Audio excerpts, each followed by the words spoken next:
বেগম খালেদা জিয়া দীর্ঘদিন হাসপাতালে থেকে অসুস্থর সাথে মৃত্যুর সাথে পাঞ্জা লড়ে গতকালকে তার মৃত্যু হয়ে গেছে। আর আজকে তার ঢাকায় জানাজা হচ্ছে। সে আজকে নেই, তার হয়ে আমি আপনাদের কাছে ক্ষমা চাচ্ছি। এত কষ্টের মধ্যে তো আমার কত ভাবিছে, কিন্তু সে আমার মাঝে নাই। বেগম খালেদা জিয়ার বিষয় নিয়ে আপনি কিছু বলেন দর্শকের। বহু কষ্ট পাইছি, খুব কষ্টের ভারী আছি। সে বহু আমার ই করেছে, উপকার করেছে, তাই কষ্টের ভারী আছি আমি।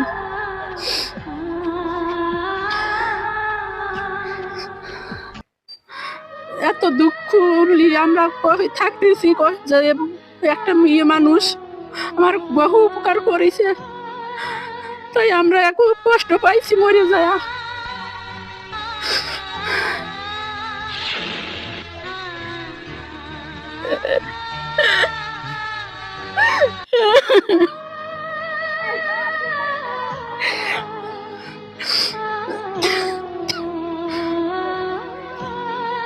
আমার বোন অনেক কষ্ট পেয়েছে, বিদেশে কথাও বলতে পারতেছে না, কান্নায় ভেঙে যাচ্ছে। আসলে কি বলবো, মানুষটা তো অনেক ভালো ছিল, আর ভালো মানুষের জন্য এগুলো মানুষ সর্বক্ষণ তো কষ্ট পাওয়াটাই স্বাভাবিক।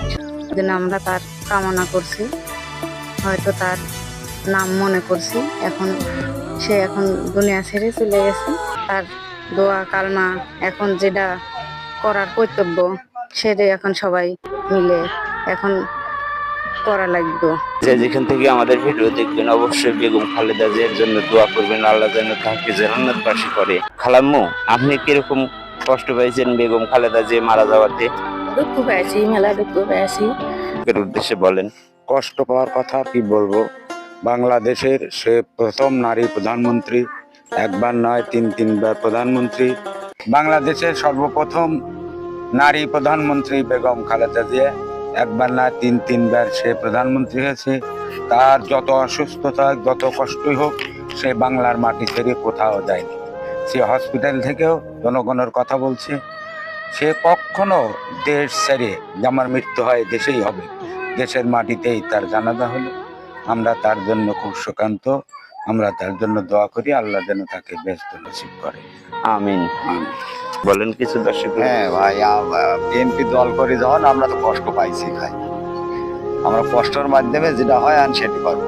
তার ছেলে আসছে তারেক রহমান, আমরা তাকেই ভোট দেবো। আলহামদুলিল্লাহ।